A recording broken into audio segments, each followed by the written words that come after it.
If you've just bought the Hearthstone mini set and you don't know what decks to play, this video is for you. This video will go over 10 affordable decks you can make with the Hearthstone mini set, one for each class. Now, not every class had equal treatment from the mini set cards, namely Hunter and Paladin. But still, all these decks I enjoyed playing, and I know you will too. And I know you're poor. Don't worry, I'm poor too. But that's why most of these decks are made by a poor Hearthstone player for poor Hearthstone players. We can have a poor Circle Jerk or something, you know, hit me up. Why do I say most? Because I'm classifying these decks into different categories, starting with the aggro deck categories. The first deck in this group is Warrior, which got some decent weapon support, and this thing we're never gonna use. This deck is the return of Pirate Warrior with worse cards, but hey, at least it's cheap. Most people expect Rush Warrior because, you know, it's kind of good. But who's willing to spend dust on cards like Rukara and Kargas Braidflip? I can't even pronounce his name. Instead, you don't have to spend much dust at all because this deck only has 4 rares. And you don't even have to play Warsong Envoy. You can replace it with anything you want. Heck, even put Kargas in there, you little rich scum! The deck's simple, you play your minions and repine at the thought of going against anything that can remotely clear your board. Basically, the good old Pirate Warrior experience. If you want a good old Stealth Rogue experience, look no further than this aggro Stealth Rogue. Now, why not just play regular Stealth Rogue, you may ask?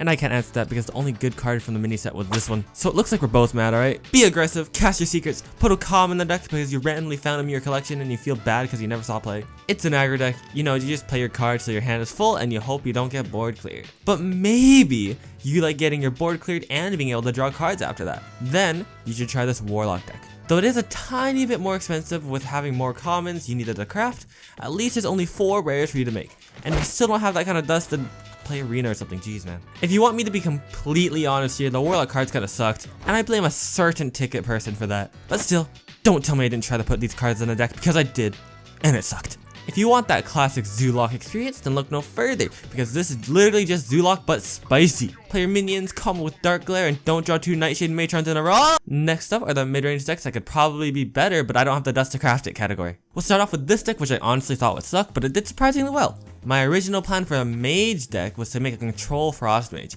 but so I had to improvise. Now you got your temple mage, but your opponent isn't allowed to play the game. Have you ever thought to yourself, man, these paladins are kind of busted. I kind of wish they would just stop. Well, now's your chance to stop them with the power of frost spells. Freeze your opponent and hopefully get a primordial protector because, you know, they're a free card and they're kind of fun to use. Now, I will admit, this one is a bit more expensive, but you don't need to put half the cards in there. I literally said to myself, hey, when I get Keyboard and Ivory?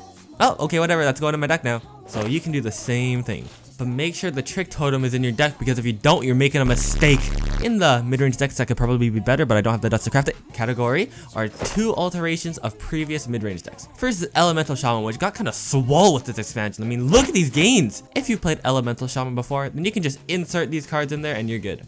Now you may notice an outlying factor that makes this not an affordable deck. And no, I'm not talking about the 2 Trick Totems, those are totally necessary. But the legendaries Bukan and Instructor Fireheart aren't really necessary, but they do help. If you don't have them, you can put in so many options. You got Lightning Bolts, Torrents, Trick Totem, and anything you want. So just sit down and watch as Shaman Stone slowly comes back into prominence. Or not, because Demon Hunter has busted cards now. Not only can you add Fell Rattler to the existing Demon Hunter deck, you can also add Tainted Tormentor to make a big Demon Hunter deck, which I'm actually going to make in a few videos. So if you want to see that deck, you should drop a subscribe because I guarantee you that deck is super fun to play. But if you're unfun, just make your Death Rattle Demon Hunter deck. Alright, this category is called Putting Cards from the Expansion Literally Makes This Class Worse. I don't know why I did this because I hate myself. Making a deck from these cards not only makes no sense, but they also give me severe blood clots from all the salt I got while trying to make them. We'll start off with Hunter because I actually kind of like this deck. I'm just too poor to complete it. The deck is Control Hunter using the big boy, the one and only, the Nagrayan Slam, and other cards to win against your opponent. Do you need Serpent Bloom in here? Probably not. In fact, I say putting Serpent Bloom there probably just makes the deck worse. But hey, you know what? The mini set has to be good, right? Right? Basically, use that weapon we got and the secrets to control the first half, and then use Maxima to kamikaze your opponent, and then Jewel of N'Zoth, which I don't have, to win the late game. But if you thought that deck was a mundane idea and didn't make sense, well, oh boy, you better look at this deck. Okay, imagine Secret Paladin. Yes, I know, horror flashbacks, oh my gosh, but focus! Now, let's imagine giving it worse secrets and cards that literally make no sense to put it in. And then put those cards in the deck! That's what using Paladin in the mini set is like. You're actively putting worse cards in your deck that you don't even need to. You don't have to imagine that because I did that. And it was worse than watching someone play control piece mirror matchups. But hey, Speaking of priest, guess what other class got cards that didn't really fit their deck archetype? The cards priest got mostly don't fit into control priest, and let's be honest, against all odds isn't the best card. And rally priest isn't good enough to make it viable, and these cards don't help. I've played a lot of priest in my day, and I've gotta say, when I tried forcing these cards into a deck, I understood the pain of trying to force a vegetable to eat a child. No, wait. I understood the pain of having a child forced to eat vegetables. I couldn't even use the airplane technique. Here comes the airplane. More like, here comes the airplane!